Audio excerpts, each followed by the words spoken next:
E a palavra que Deus trouxe ao meu coração, quando eu pedi algo extraordinário de Deus, quando eu pedi algo poderoso de Deus para a minha vida, quando eu pedi algo como que se uma palavra rema revelada, e Deus simplesmente falou comigo: cara, seja um cooperador da visão. Coopere com a visão. Cooperando com a visão é o tema da nossa palavra, é o tema daquilo que Deus tem para nós nessa noite. E eu vou fazer aqui uma pregação expositiva da palavra de Deus. Nós vamos ler bastante versículos, um número grande de versículos aqui para você entender o texto. A gente vai expor a palavra de Deus, expor uma situação, e nós vamos aprender algumas lições que a Bíblia nos ensina. Lições que com certeza vão fazer com que o nosso ano de 2025 seja um ano ainda mais promissor, mais agradável, mais estabelecido como um ano de crescimento e expansão, não apenas como igreja, mas na vida de pessoal de cada um de nós. Você diz amém? Você está comigo? Você recebe isso? Eu quero crescer esse ano, eu quero expandir esse ano, eu quero que a igreja cresça esse ano, eu quero que a igreja se expanda, que o reino se expanda, mas eu também, enquanto pessoa, eu quero crescer. Eu quero crescer como homem, quero crescer como pai, quero crescer como filho, quero crescer como um filho de Deus, quero crescer como pastor, eu quero crescer, eu quero expandir. E eu penso que 2025 será um ano de expansão para todos nós, e a Bíblia nos mostra caminhos. Receba essa visão como uma visão profética do Pai. Receba uma visão como algo dirigido pelo Espírito Santo. E eu tenho certeza que você crescerá muito nesse ano de 2005. Isso alegra o seu coração. Você pode dar um forte aplauso ao Senhor? Vamos começar. A Bíblia, ela nos apresenta vários exemplos de homens e mulheres que foram cooperadores de uma visão ou com uma visão. Na condição de líderes e na condição também do povo, de servo, ou seja, de alguém que coopera. O líder coopera com a visão no momento que ele recebe algo de Deus e fala: eu vou cooperar com isso. O chamado de Deus para a sua vida, deixa eu te antecipar isso desde já, é que você seja um cooperador dessa visão de expansão do reino. Você crê nisso? Você recebe isso? E a gente vai falar um pouco sobre a história de um homem chamado Neemias. Eu escolhi esse cara para a gente falar. É um cara que nos ajuda a ir muito por essa linha, nos ajuda a aprender com isso. Deus chama Neemias, Deus traz uma visão para Neemias, para que ele reconstruísse os muros da cidade de Jerusalém, que estavam em ruína. As coisas não estavam bem. E ele fica sabendo, e Deus traz uma visão para ele. Para você se contextualizar no texto que nós vamos ler. No ano de 586 antes de Cristo, os caldeus, os babilônicos invadiram a cidade de Jerusalém e arrebentaram com tudo. Quebraram os muros da cidade, tocaram fogo, destruíram e incendiaram as portas da cidade de madeira, destruíram, saquearam e incendiaram o templo. E ainda já não bastasse tudo isso que estava acontecendo, o povo agora é levado cativo, é levado como escravo à Babilônia. Eles ficam no cativeiro babilônico, o povo fica escravizado. Os que ficam na cidade de Jerusalém, alguns poucos, vivem aquela miséria. Mas 50 anos depois disso, essa história começa no ano 606. Em 586 já se passaram 20 anos. Mais 50 anos descendo, em 536, Deus levanta um homem chamado Ciro, que vem da Pérsia. Já havia sido profetizado pelo profeta Isaías, por exemplo, pelo profeta Jeremias, que haveria alguém, que Ciro viria e libertaria o povo. No ano de 536, esse povo é liberado. Ciro chega, conquista a Babilônia, e ele vem com uma outra política. Ele não quer escravos. Ele fica sabendo pelo sacerdote que ainda como escravo havia um remanescente do povo de Deus e fala: cara, você chegou e o profeta Isaías já havia falado que você viria nos libertar. E esse cara então expede um decreto para que o povo voltasse a Judá, a cidade de Jerusalém, para que o templo de Jerusalém, a glória de Israel, fosse reconstruída. O povo vai, passam diversas adversidades, passam lutas, e depois de 19 anos esse templo ele acaba reconstruído, mas a cidade ainda precisava de outras coisas. Deus usa Esdras para fazer uma restauração da lei nesse período.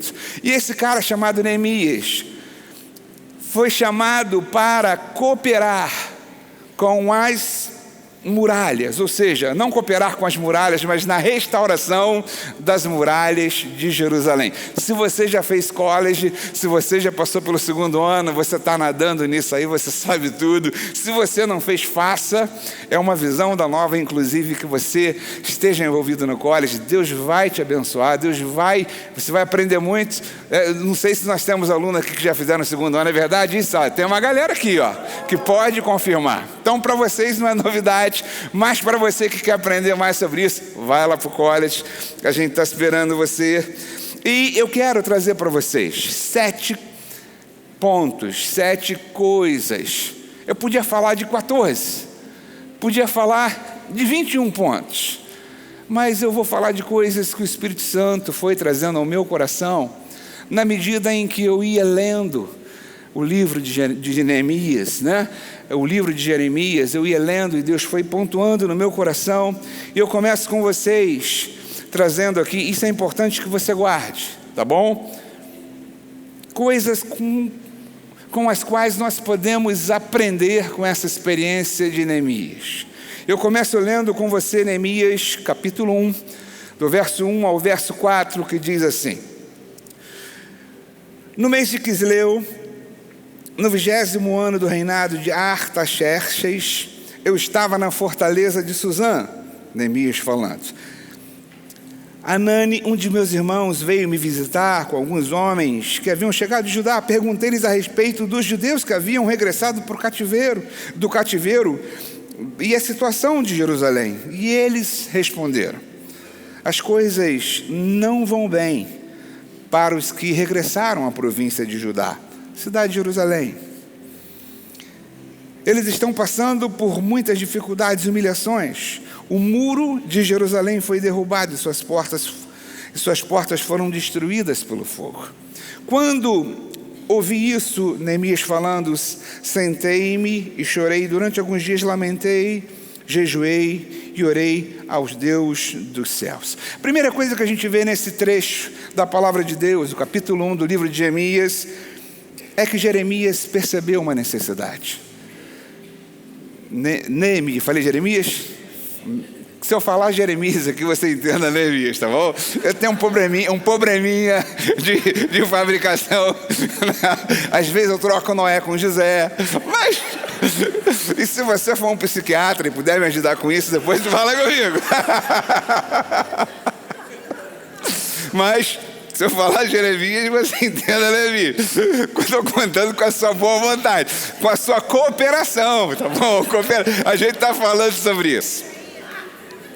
Mas Neemias percebeu a necessidade. Neemias ouviu. Teve de seu irmão uma informação que o fez enxergar que o povo que estava lá, que tinha voltado para a cidade de Jerusalém, o povo de Judá, não estava bem. O povo precisava de ajuda. O povo precisava de alguém. E uma dessas ajudas, uma das coisas que foram pontuadas, ele foi exatamente a muralha. E Deus coloca aquilo no coração de Neemias, ele se entristece. E ele automaticamente percebe, ele propõe em seu coração fazer parte da solução daquele problema. Ele não viu o problema e ficou criticando o problema. Ele não viu a situação e ficou inerte, parado. Não, alguém vai fazer. Não. Ele não esperou que alguém fosse. ele recebeu de Deus um chamamento e se predispôs. Embora você não tenha lido comigo, e eu não falei, não li, não cheguei nesse trecho, dizendo que o Espírito Santo falou a Neemias, no capítulo 2, no verso 12, se você quiser anotar, se tem caneta, anota para conferir em casa, diz assim, Neemias falando, né? Eu não havia contado a ninguém o que Deus havia posto no meu coração para fazer em Jerusalém. Quer dizer, Neemias sabia que era uma visão trazida por Deus.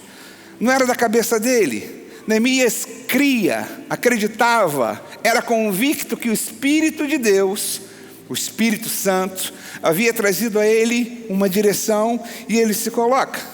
Então a primeira coisa que a gente precisa ver é que eu preciso estar sensível à direção do Espírito Santo. A gente precisa, enquanto igreja, estar sensíveis à direção do Espírito Santo, às necessidades do reino, às necessidades das pessoas que estão ao nosso redor. Deus fala muitas vezes conosco e a gente passa batido. Querido, seja sensível à direção do Espírito Santo. Se você vê um problema, não critique, não fique inerte. Deus te chamou para fazer parte da solução. Você diga amém? Neemias percebeu isso. Seja sensível. Eu vou cooperar com a visão. Eu preciso entender que a visão é algo que flui do coração de Deus. Eu sou participante nisso. Eu me coloco à disposição disso. E agora eu entendo que não é coisa da minha cabeça, é coisa que o Deus está me inspirando, Deus está falando comigo. E eu me coloco então à disposição para aquilo. Segunda coisa que eu percebo nessa história de Jeremias e aprendo é o poder da oração. Diga assim comigo, a oração do justo tem muito poder. Diga assim, a minha oração tem poder. Sabe que Jesus ele vai falar, tudo que você pedir, cara, o meu Pai em oração. Se vocês quiserem, se vocês quererem, vocês vão receber. Quando a gente fala de oração, a gente vê como Neemias foi um cara que orou. Ele ora no início, ele ora no fim, no meio, ele ora no fim do processo. Olha o que diz aqui para a gente, ainda no capítulo 1 de Neemias. Olha o psiquiatra aí, depois me procura, tá? Mas ainda no capítulo 1, versos 4 e 8, e depois 11 diz assim, quando Neemias, eu vou falar até devagar, falando, quando Neemias recebe aquela notícia, versículo 4, a gente vai ler de novo. Quando ouvi, sentei-me e chorei durante alguns dias, lamentei, jejuei e orei. Então, olha a oração de Neemias. Então diz, ó Senhor Deus do céu, Deus grande e temível, que guardas a tua aliança de amor para com aqueles que te amam e obedecem os teus mandamentos. Ouve a minha oração, olha do alto e vê que eu oro, noite e dia pelo seu povo. Confesso que temos pecado contra ti, sim, minha própria família e eu temos pecado terrivelmente contra ti, não temos obedecido os teus mandamentos e decretos e estatutos que nos destes por meio de Moisés. Por favor, Pai, Neemias orando, né? Lembra-te do que disseste a teu servo Moisés. E isso é o núcleo da lei, esse é o âmago da lei. Se forem infiéis, eu o dispersarei entre as nações, mas se vocês voltarem para mim e obedecerem os meus mandamentos e viverem de acordo com eles, então, mesmo que estejam exilados nos confins da terra, eu os reunirei e os trarei de volta ao lugar que escolhi para estabelecer o meu nome. Qual era a palavra-chave da lei? Obediência. E como isso acontecia? Se eu obedeço, Deuteronômio capítulo 28, eu sou abençoado. Se eu não obedeço, eu sou amaldiçoado. Muita gente olha para isso e fala assim, cara, Deus era um Deus mau. Como é que Deus vai fazer isso? Na verdade, eu quero trazer para você, para a sua reflexão, que naquele momento que Deus traz essa palavra, através de Moisés, o povo já não tinha direito a nada. O povo já estava desconectado dele. O povo já tinha um salário. O salário do pecado é a morte. O povo não tinha nenhuma legalidade, porque Jesus ainda não tinha vindo. Mas mesmo assim, diante de todas essas circunstâncias desfavoráveis ao povo e ao homem, Deus fala assim: cara, ainda que você não tenha mais o meu Espírito em você, ainda que você esteja distante, se você me obedecer, se você fizer o que eu estou falando, eu vou abençoar vocês. Quer dizer, Deus dá uma segunda chance. E Neemias, ele fala justamente isso que Deus traz a Moisés, que se eles obedecessem, eles seriam os abençoados. E ele fala no versículo 11: ó Senhor, por favor, ouve a oração desse teu servo, ouve as orações dos teus servos que se agradam em te honrar. Peço que me conceda êxito hoje e que o rei me seja favorável. Nesse tempo eu era copeiro do rei. Quer dizer, Neemias estava num outro lugar, não estava lá, estava em outro país. E esse cara era o copeiro do rei. O copeiro do rei era um cara de altíssima confiança. Com certeza o rei confiava mais no copeiro do que na esposa.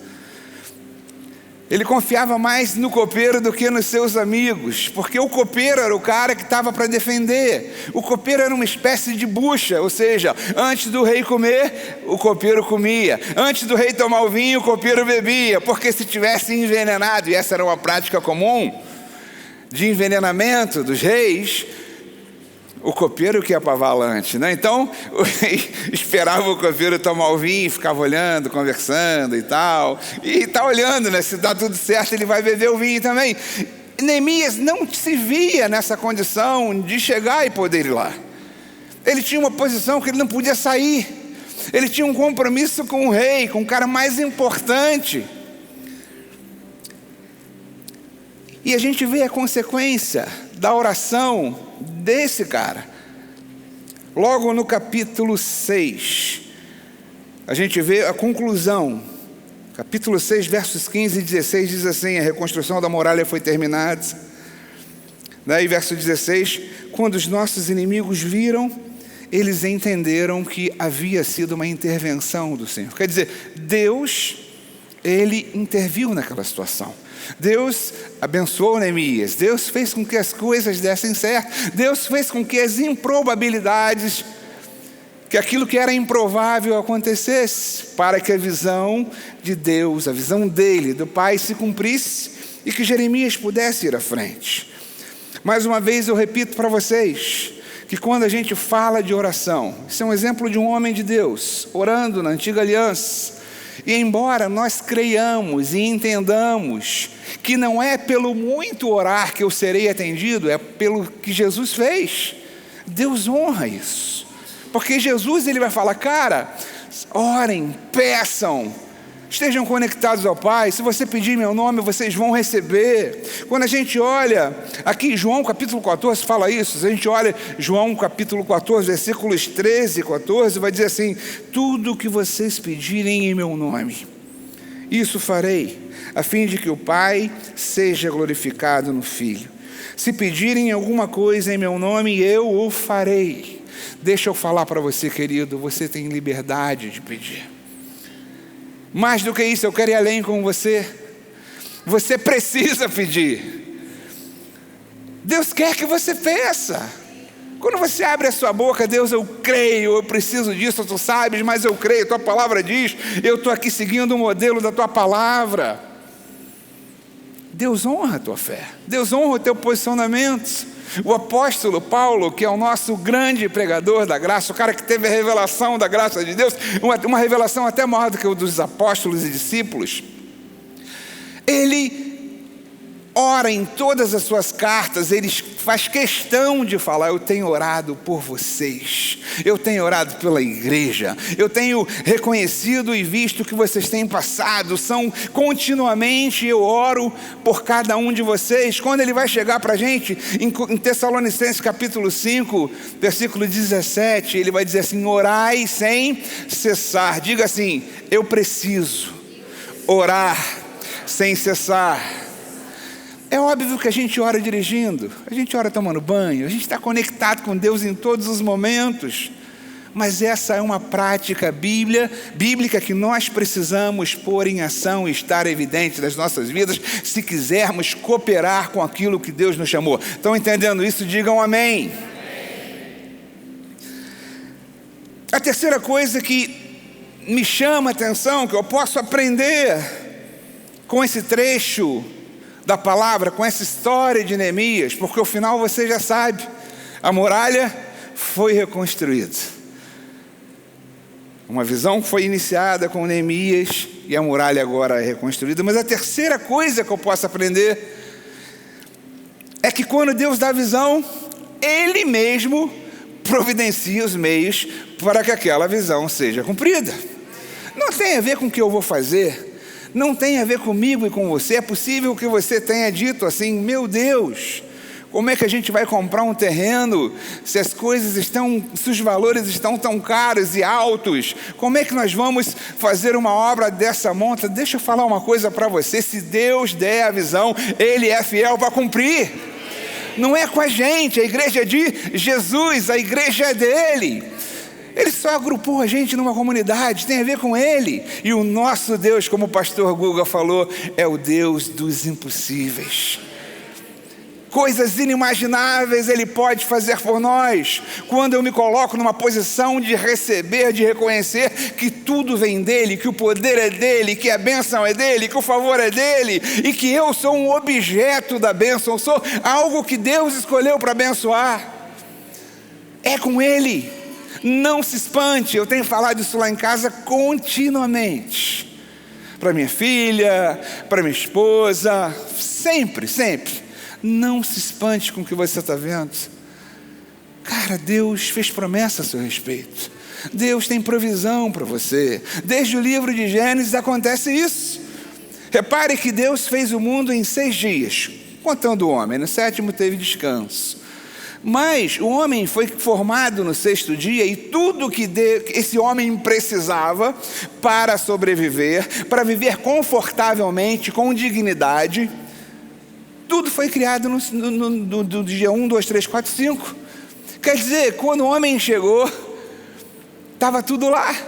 Deus não criou o peixe sem antes criar o mar. Deus não criou o boi sem antes criar o pasto para o boi comer. Não, e quando Deus te formou, quando Deus te criou, quando Deus te estabeleceu como ser humano, Deus já tinha providenciado tudo que você precisa para ter as suas necessidades supridas. Você diz amém? Isso alegra o teu coração? Você pode dar um aplauso ao Senhor? Isso alegra o meu coração. Neemias era copeiro do rei. O cara não tinha como sair. Mas o que ele fez? Neemias orou. Neemias se colocou à disposição de Deus. Neemias entendeu aquela percepção do Espírito Santo. E agora, quando a gente começa a olhar o capítulo 2 do livro de Neemias, olha Jeremias, esse Jeremias está me assolando, Jesus. É bom que te distrai, né? Toda vez que eu falo de Jeremias, hoje não. Mas, capítulo 2 desse livro a gente vê no mês de Nissan, ou seja, 4 meses depois. 4 meses depois do mês de Quisleu, ele recebe uma palavra, recebe um chamado, ele ora a Deus. 4 meses depois, acontece algo que vai mudar a trajetória de Neemias. Então diz assim: no mês de Nissan, do 20º ano do rei Artaxerxes, na hora de servir-lhe o vinho, ou seja, ele foi servir o vinho para o rei, né? O rei percebeu, né? Ele nunca antes tinha estado triste na presença do rei. Por isso o rei me perguntou: por que o seu rosto parece triste, se você não está doente? Essa tristeza, olha que legal, olha a percepção do rei. Essa tristeza só pode ser do seu coração. E às vezes nós nos entristecemos porque o nosso coração, de alguma forma, ele tem esse poder. Tem poder até de nos adoecer. Tem poder de nos jogar para cima, de nos jogar para baixo. E você sabe do que eu estou falando. A vida é assim. Quando nós pregamos um evangelho, nós pregamos um evangelho honesto, um evangelho íntegro, um evangelho que entende que, embora nós sejamos mais que vencedores em Cristo Jesus, nós podemos passar por lutas. E em meio às lutas, às vezes, o nosso coração se entristece. Neemias estava vivendo um conflito, e agora o rei que conhecia Neemias era o cara da sua confiança. Ele vai falar: cara, tu tá bom, tu tá bem de saúde, tô vendo que você tá inteirão aí. Mas essa tristeza é algo que pode ser do teu coração. E com muito medo, olha só, Neemias, ele ficou com medo. Quando o rei percebe isso, Neemias, com muito medo, Neemias disse ao rei: que o rei viva para sempre. Como não estaria triste o meu rosto, rei, se a cidade em que estão sepultados os meus pais está em ruína e as suas portas foram queimadas e destruídas pelo fogo? E o rei me disse: o que você gostaria de pedir?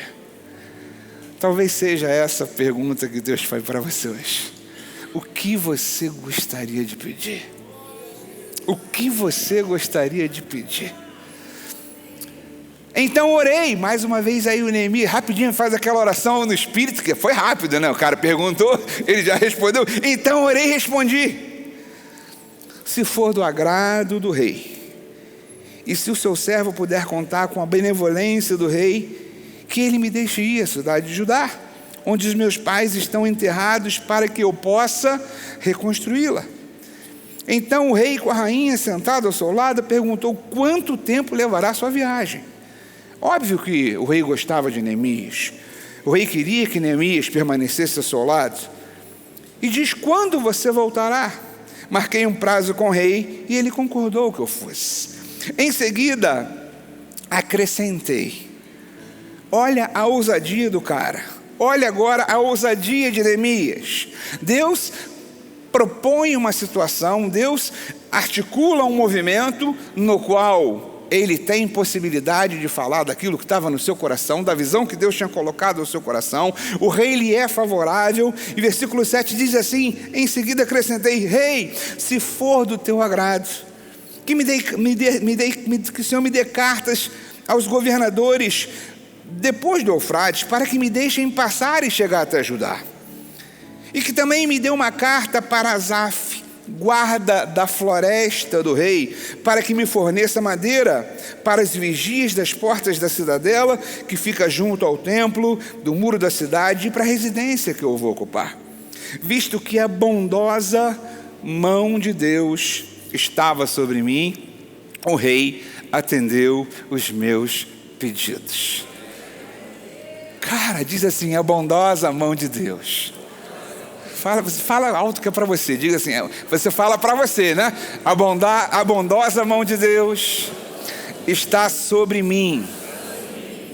Então os seus pedidos serão atendidos, as suas necessidades serão atendidas.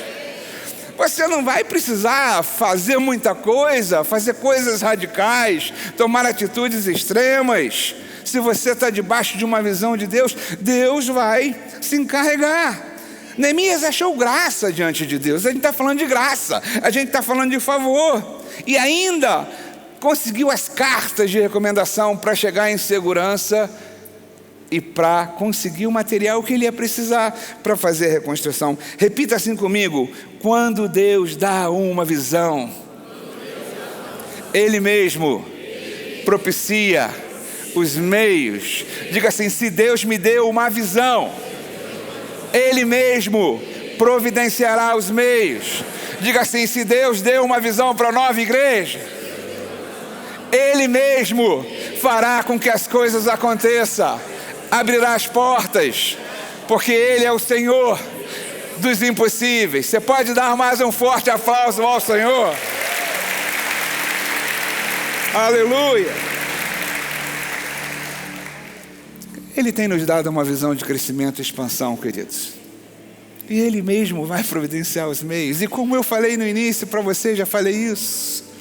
Essa é uma visão que não está limitada à organização Nova Igreja. A igreja de Jesus.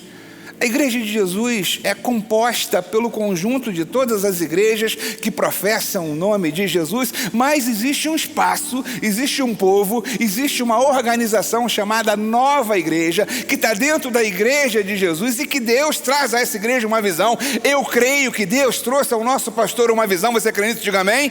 E essa visão para 2025 vai se cumprir. Como é que eu faço para ajudar? Eu vou cooperar, eu me proponho a ser um cooperador. Uma igreja que tem defeitos, que tem falhas, que tem situações que você vai falar, cara, isso podia ser melhor. Faça como Neemias, veja a situação, veja o problema e se coloque como alguém que vai fazer parte da solução daquilo, amém? Então, o que a gente já viu até aqui? O que Neemias fez até aqui? Primeiro, ele reconheceu essa necessidade. Depois, ele foi sensível à visão do Espírito Santo que Deus deu para ele. Depois, ele propôs no seu coração em cooperar na solução desse problema. E agora, por conta disso, sem que ele brigasse, sem que ele chegasse, se revoltasse, fugisse, não, por conta disso, reconheceu a necessidade, foi sensível à visão e à voz do Espírito Santo e propôs no seu coração cooperar com aquela visão que Deus colocou. Ele começa a ser alcançado pelo favor, sem que ele não faça nada. E o nome disso é graça, favor imerecido. Embora ele fosse o cara que o rei mais confiasse, ou que menos confiasse, né? De repente o copeiro, não sei, mas era aquele cara descartável. Mas não era o caso de Neemias, não. Ele começa a ser alcançado pelo favor do Pai. Quarta coisa que nós aprendemos com essa história de Neemias é que uma visão sempre será concretizada através de pessoas e ações. Toda visão que Deus dá é concretizada a partir de pessoas e ações. Exceto o início, a criação, porque as pessoas não existiam ainda. Aí Deus, ele entra com o poder da palavra. Agora, uma vez que ele te formou, delegou dele mesmo a autoridade sobre a tua vida, te encheu com o Espírito Santo, ele olha e fala, eu quero contar contigo, para que essa visão que eu tenho se estabeleça. E Deus conta comigo e com você. Deus conta com o pastor Café, com a pastora Luciana, com o Leandro, com a Carla, com o Rodrigo, com a Sabrina, com o Luiz, com o Jorge, com a Vitória. E eu estou falando a primeira fileira aqui, porque na verdade eu queria falar o nome de cada um de vocês, porque todos vocês que estão ouvindo essa palavra, e você que me ouve pela internet, querido, Deus conta contigo, Deus conta com a tua participação nesse projeto, Deus conta e pede que você seja um cooperador dessa visão. Você precisa entender isso, tenha o seu coração aquecido. E Ele traz para a gente algumas situações. Eu preciso ter, a gente vê que Neemias se dispôs, mas ele começa a agir. Ele vai lá para aquela região, ele chega em Jerusalém e ele fica na dele, ele não fala nada com ninguém. Mas o que acontece? Ele sai à noite, devagarzinho, sem ninguém ver. E ele começa a tentar entender como que as coisas vão ser resolvidas. Ele faz um diagnóstico do problema a ser enfrentado. Você pode ver isso no capítulo 2 de Neemias, meu Deus, me ajuda aí, né? Verso 11 ao verso 15, você vê que ele sai, ele chega na cidade e não conta exatamente, e ele começa a olhar o tamanho do problema que ele ia ter que resolver. E nos versos 17 e 18 do capítulo 2, Neemias expõe a visão ao povo. E ele expõe a visão ao povo já testemunhando o que Deus está fazendo para aquela visão.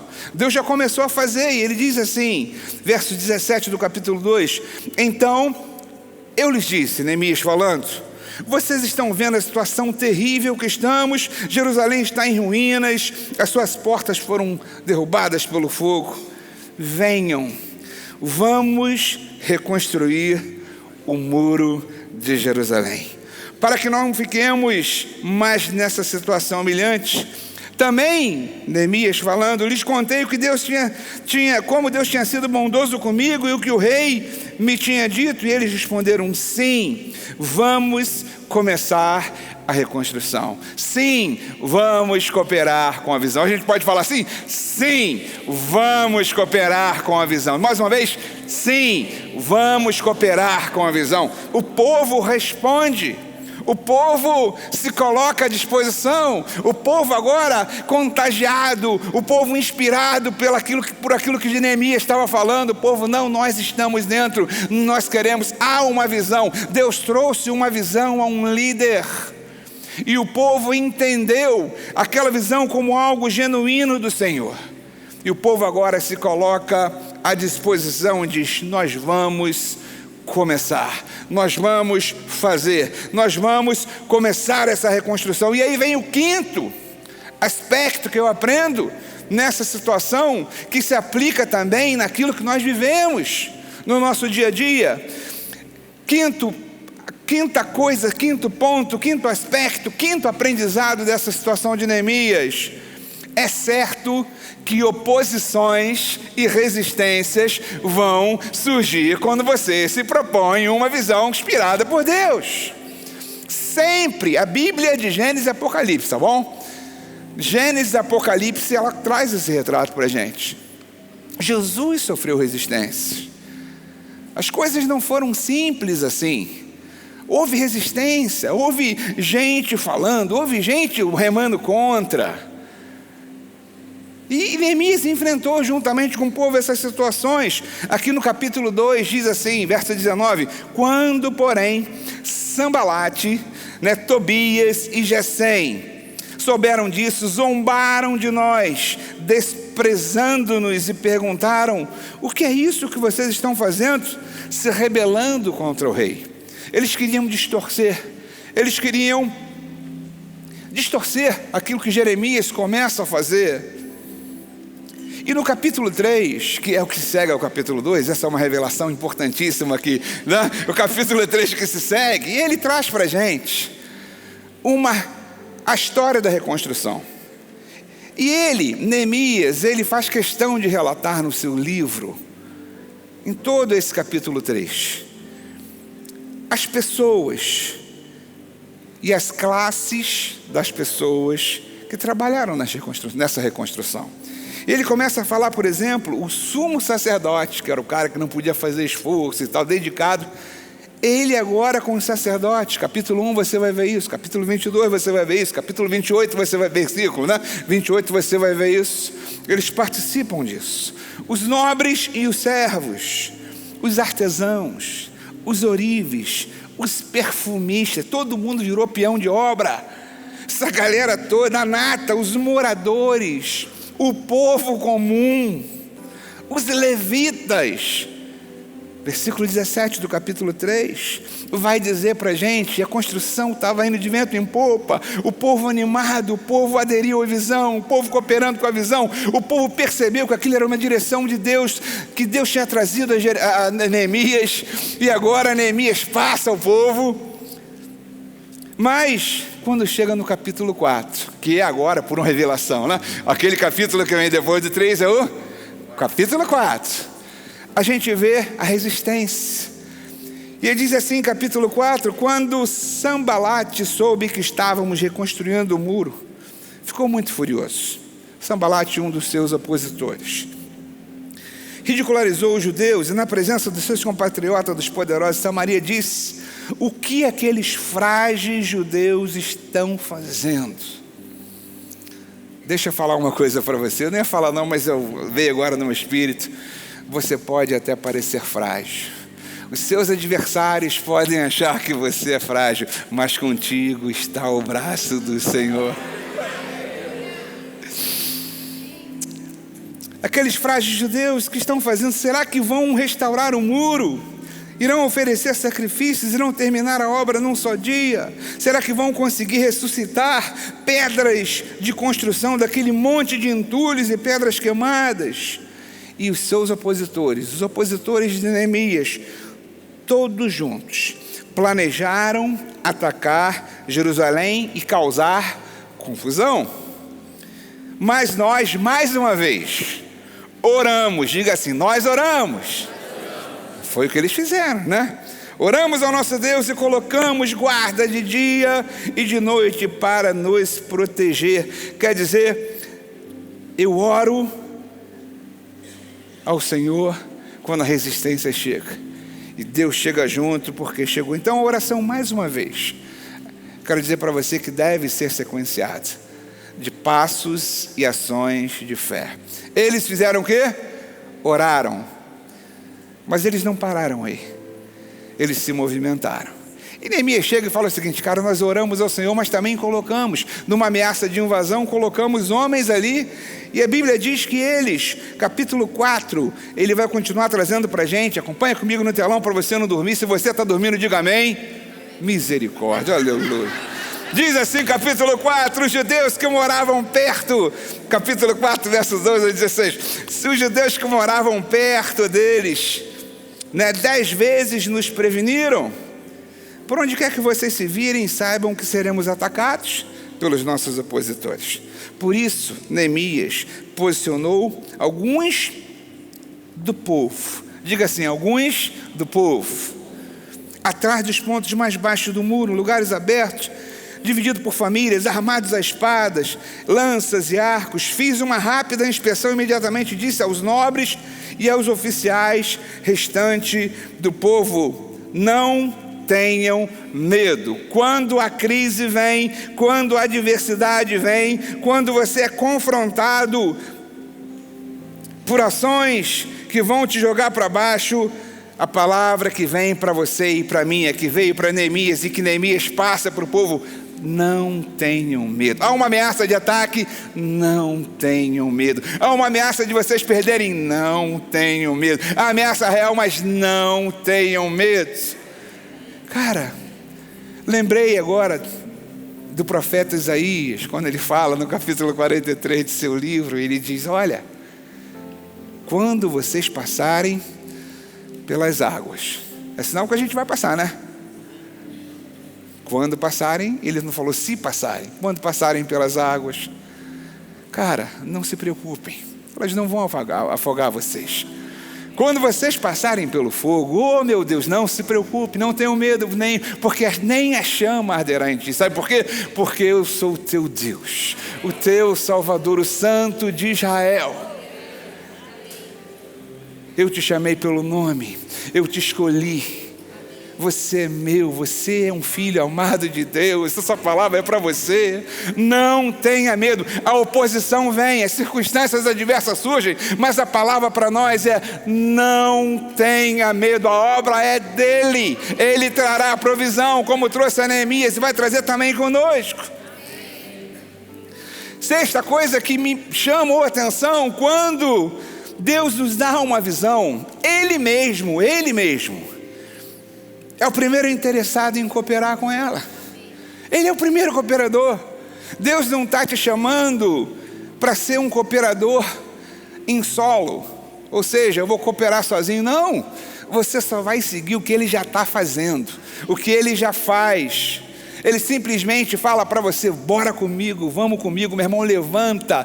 Cara, tira essa tristeza do teu coração, meu irmão, que eu vou te levar junto comigo. Eu só preciso que tu se disponha a vir juntos. Eu só preciso que você queira cooperar, que você entenda esse processo. E aí a gente vê Neemias, capítulo 6, versos 15 e 16, final dessa história. Diz assim, o muro ficou pronto no dia 25 de Elu, em 52 dias. Quando os nossos inimigos souberam disso, todas as nações vizinhas ficaram atemorizadas e abateu-se o orgulho, pois perceberam que essa obra havia sido executada com a ajuda do nosso Deus. Quando Deus dá visão, repita isso, quando Deus dá visão, Ele é o primeiro interessado em cooperar com ela.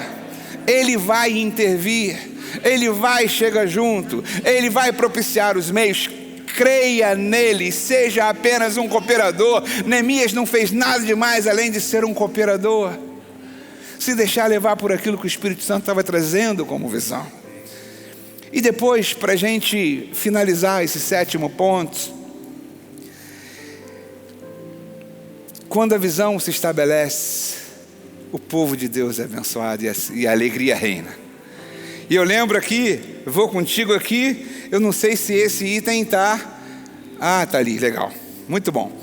Isso foi coisa que o Espírito Santo me trouxe agora de manhã. Eu tomei uma chamada hoje na reunião pré-culto, né? Pastor, o senhor só colocou 6 pontos. Eu falei, não, meu irmão, o Espírito Santo é dinâmico, né? Ele vai trazendo, ele vai trazendo.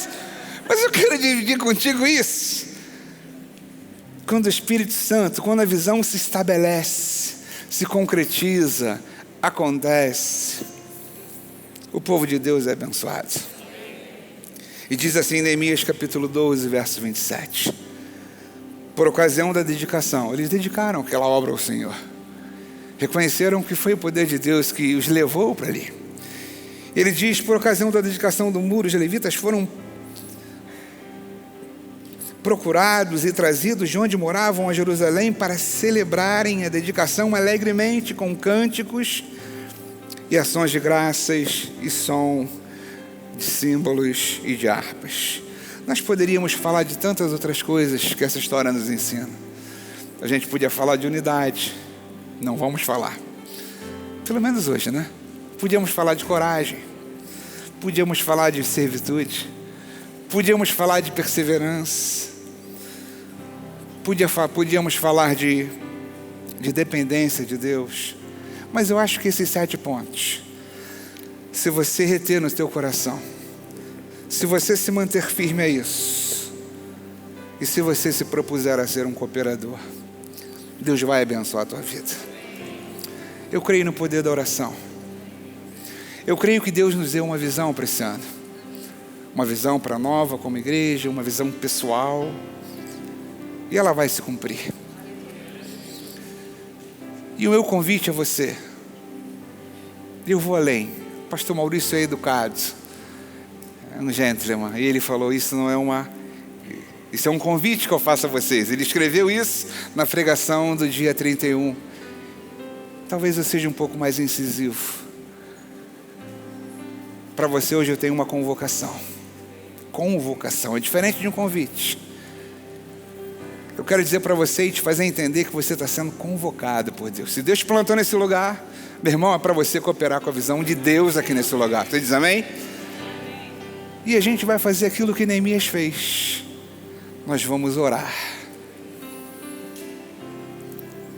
Durante os 10 minutos a gente vai estar orando aqui. Com gente do povo, tá, pessoal?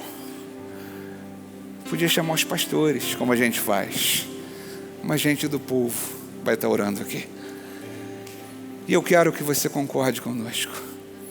E eu quero te tirar dessa passividade.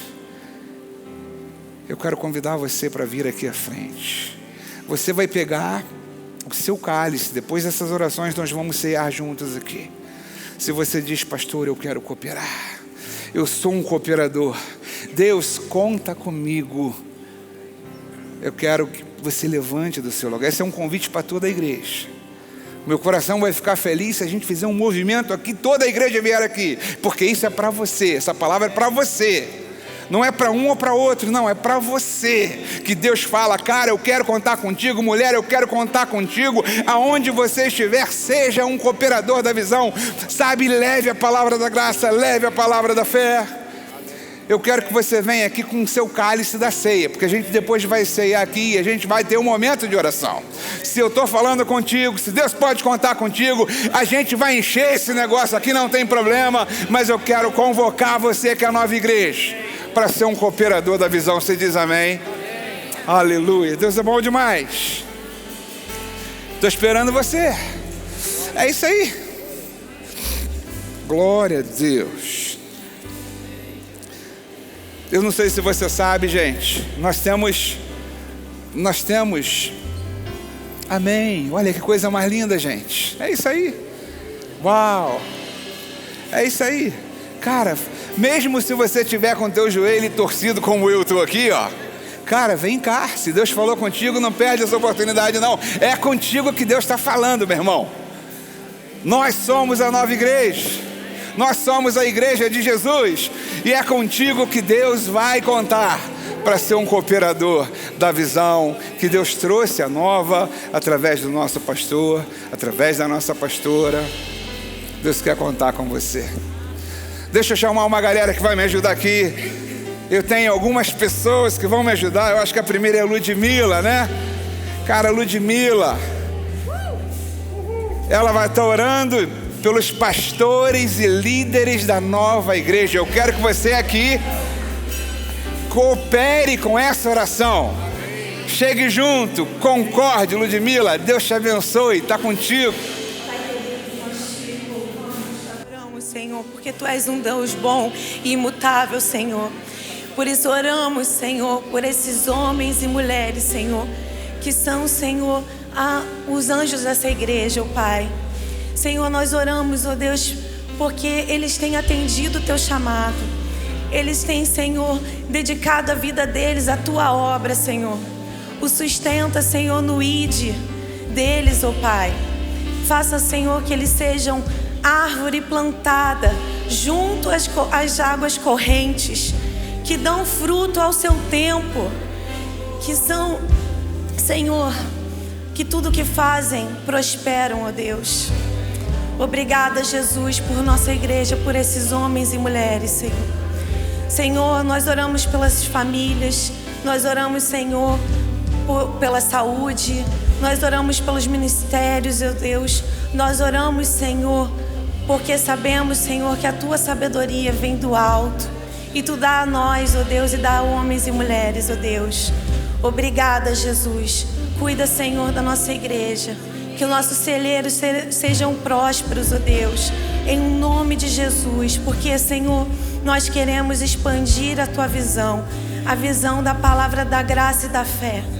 Continue sustentando, Senhor, esses homens e mulheres, ó Deus, porque Tu nos capacita, porque Tu és o nosso Senhor e Teu é o reino e a glória para sempre, Senhor. Nós Te agradecemos, Senhor, em Teu nome, porque sabemos, ó Deus, que sempre nos ouve, Senhor, e Tu és fiel à Tua palavra e a Tua igreja vai expandir em nome de Jesus. Amém. Aplaudir o Senhor. Deixa eu chamar aqui o Vladimir. Vladimir, chega aí, meu irmão. Vladimir vai estar orando pela igreja, pelo povo de Deus, por você. Essa oração envolve você. Está diretamente ligado. Amém. A ver contigo. Amém, amém. Pai, eu quero orar pelos meus irmãos, pela disposição que eles mostraram vindo aqui. E eu quero orar especificamente pelos ouvidos do Teu povo, para que haja uma sensibilidade para ouvir a voz do Espírito quando falar, quando der direção, quando mostrar os projetos, quando der direção, inclusive nas coisas do dia a dia, que o Teu povo possa distinguir essa voz, que o Teu povo possa dar ouvido a essa voz e colocar em prática, seguir as orientações, estar disposto para dar meia volta e se voltar para a direção do Espírito, para onde Ele indica, para onde Ele orienta, que aconteçam as ações, que o Teu povo tenha essa coragem também para sustentar a posição de fé. Quando o Espírito der uma direção, um propósito, um objetivo, que o Teu povo não tema, que todos eles sejam corajosos para ir na direção que o Senhor manda, confiando que o Senhor proverá os meios, que o Senhor dará também a força, a proteção, a guarda e todos os meios para que aquilo aconteça. Eu quero orar também pelo Teu povo para que esteja interessado, para que busque os interesses de Deus, os interesses do reino, os empreendimentos do reino, nas proporções inimagináveis que Deus levantou. Que nenhum de nós tenha a pequenez de achar que está indo numa direção muito grande, que não consegue alcançar, que não consegue sustentar, porque o nosso Deus é o Deus do universo, o nosso Deus é grande Deus. E tudo que Ele faz, do tamanho que Ele imagina, nós vamos abraçar com essa coragem e com essa mesma dimensão aquilo que Deus quer fazer. Na hora que nós nos apropriarmos de tudo isso, e eu oro para que esse povo aqui se aproprie dessas condições todas, isso não será tirado, isso será a nossa melhor parte. Nós sempre vamos conseguir fazer empreendimentos ações, projetos, propósitos do tamanho que Deus imagina, e nunca perderemos essa capacidade de ouvir o Espírito, de seguir a sua direção, de alcançar resultados e achar isso muito natural, com equilíbrio e moderação. Eu oro para que esse povo alcance a tua visão, Senhor, nessa proporção e nesse espírito, em nome de Jesus. Amém.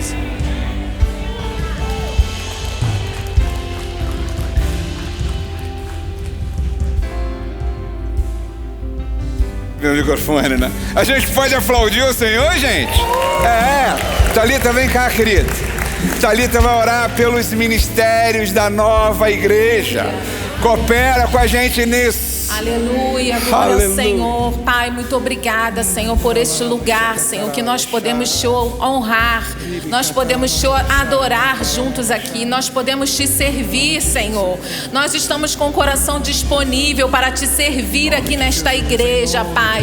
E nós colocamos a nossa vida aqui diante de Ti hoje, Senhor, para te servir, Senhor, com tudo que nós temos, Senhor, seja com nossos recursos, seja com nossos talentos, Senhor. Assim como nós lemos aqui que os artesãos, os perfumistas, os trabalhadores, cada um no seu talento, cada um na sua obra, se dispôs à construção do templo, Pai. E nós estamos aqui para a construção, Senhor. Nós estamos aqui para sermos o avivamento, Senhor. Nós estamos aqui para sermos, Senhor, levar a mensagem das boas novas do Evangelho, Pai.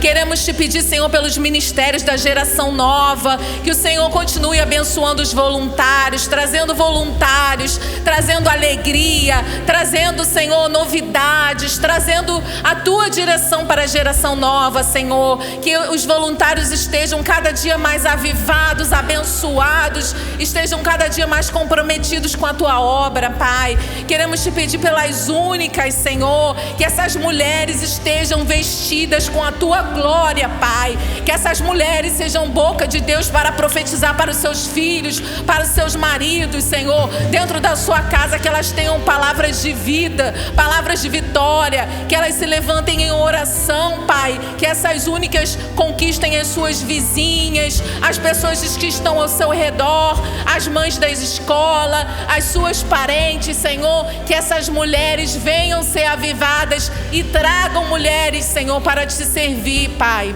Senhor, queremos te pedir pelo ministério dos homens, Senhor. Continua abençoando os homens dessa igreja, Senhor. Que os homens dessa igreja façam toda a diferença, Pai. Onde eles estiverem, Senhor, como empresários, como trabalhadores, como servidores públicos, Senhor. Onde eles estiverem, que eles sejam os profetas, Senhor. Que eles sejam aqueles que têm a postura de um filho de Deus. Que eles façam diferença no lugar que eles estiverem. Que eles possam fazer a diferença, Senhor, e que as pessoas vejam a diferença entre quem serve a Deus e quem não serve, porque um filho de Deus tem toda a diferença, Pai. Que esses homens tenham essa postura de filho de Deus, Pai, postura de um pai que ensina seu filho, que seja exemplo para o seu filho, que tenha o prazer de trazer o seu filho para a casa do Senhor, que seja um exemplo dentro da sua casa, Pai. Nós declaramos que os homens dessa igreja são homens abençoados, abençoadores, bons maridos, Pai. Que eles sejam um marido que abençoe a sua casa, Pai. Queremos te pedir pelo ministério do louvor, Nova Igreja Music, Pai. Esse ministério tem feito uma grande diferença, Pai. Esse ministério tem alcançado lugares que nós não podemos alcançar, Senhor. Que esse ministério alcance lugares longínquos, Senhor. Que essas músicas maravilhosas que falam da tua graça e do teu amor alcancem vidas e vidas, sejam no Brasil, seja no exterior. Que essas músicas alcancem pessoas com a mensagem da graça, da libertação e da salvação. Pai, queremos pedir pelo ministério da oração. Pai, esse ministério é um ministério abençoado, Pai. Continua trazendo as pessoas para virem, para orar aqui nas quintas-feiras, Senhor. Senhor, continua, Senhor, levantando o teu povo para orar, para te servir, para te buscar, Senhor. Porque nós somos alimentados por Ti, Senhor, quando nós oramos, Senhor. Nós somos fortalecidos por Ti quando nós oramos, Senhor. Queremos te pedir por cada ministério, pelo staff, pela iluminação, pela comunicação, Senhor. Vem agir, continua dando criatividade, continua derramando a tua unção, Pai. E que nós possamos, Senhor, impactar o nosso bairro, impactar o nosso condomínio, impactar, Senhor, o nosso Rio de Janeiro, Senhor. Impactar a política, impactar em todas as áreas, Senhor, da nossa nação, Pai. Possamos fazer a diferença, Pai. Nós te louvamos e te glorificamos porque nós servimos um grande Deus. E um grande Deus realiza grandes coisas através de pequenos vasos de barro como nós, Pai. E a glória pertence a Ti. Nós te glorificamos. Amém. Glória a Deus. Amém. Você pode dar um forte aplauso ao Senhor. Glória a Deus. Eu vou chamar o João para fazer a última oração. E é uma oração pelo estabelecimento da visão. A gente está taxiando na pista, né, de 2025. Mas nós cremos que as coisas vão acontecer. Nós cremos no crescimento e na expansão. E Ele vai orar por isso, com uma visão profética, já agradecendo, já tomando posse. Você coopera com a nova quando você faz assim. Sim, eu coopero com a visão. Declare isso, meu irmão. E sim, eu coopero com a visão. Bata no seu peito e diga: sim, eu coopero com a visão. Isso é um momento profético. O culto de hoje terá reflexo da eternidade. E você faz parte disso. Você que está na internet faz parte disso. Nós fazemos parte disso. Sim, eu coopero com a visão. Pai, em nome de Jesus, nós submetemos esta visão, ó Deus, que Tu mesmo deste, Senhor, ao anjo da igreja. Pai, em nome de Jesus, nós Te pedimos nesse momento as estratégias, Senhor, sabedoria, unção, capacidade, Senhor. Capacita cada um aqui, capacita o Teu povo, Senhor, para que coopere, Senhor, juntamente, Senhor, com o nosso pastor, para que essa visão se concretize, Pai. Em nome de Jesus, nós oramos. Amém. Deus te abençoe. Mais uma vez você pode aplaudir o Senhor. Você pode dar um brado de vitória. Deixa eu convidar você a cear conosco. Pegue seu cálice. E a gente está fazendo uma ceia diferente hoje, né? Cara, a gente está todo mundo junto aqui, como igreja, como povo de Deus. É lindo ver o que Deus está acontecendo. É lindo ver o que Deus está fazendo aqui, querido. É lindo olhar para você e ver o seu coração. Coração de alguém que se dispõe a cooperar. E o legal é que nós fazemos isso debaixo de uma consciência de que tudo que pensamos e fazemos é decorrência de um ato de amor de Jesus. Quer dizer, eu não me proponho a cooperar para ser abençoado. Eu coopero porque eu já fui abençoado. Você coopera porque você já foi abençoado. Você já tem direito às promessas. Você é um filho e filha de Deus. Eu quero convidar você a celebrar conosco, participando desses elementos, se apropriando daquilo que Jesus já fez por você. O pão fala de cura, cura física, cura emocional. Fala de cura do topo da tua cabeça à planta dos seus pés. A Bíblia diz que as nossas enfermidades e as nossas dores foram cravadas sobre Jesus. E Ele recebeu tudo para que eu e você tivéssemos a cura. Diga assim: eu sou curado. Independente de situações, se veja curado. E Deus continuará fazendo e fará milagres e fará o impossível, como a gente tem visto acontecer. Participe da ceia dizendo: eu sou curado. Eu sou curado. Levante seu cálice, abra-se. E o cálice fala de um perdão pleno e definitivo. Sabe que havia perdão no Antigo Testamento, sabia disso? Muita gente pensa que não havia, mas Deus perdoava. Jesus, Ele fez muito mais do que perdoar os seus pecados. Jesus aniquilou a natureza pecaminosa. E ainda que você eventualmente possa, humanamente, cometer um deslize, cara, Deus não te vê como um pecador, Deus te vê como um santo, Deus te vê como um justo, porque essa é a obra de Deus em Cristo Jesus. Isso é favor, isso é graça. Participe comigo dizendo: eu sou plenamente perdoado. A gente pode dar mais um aplauso ao Senhor, gente? Uou!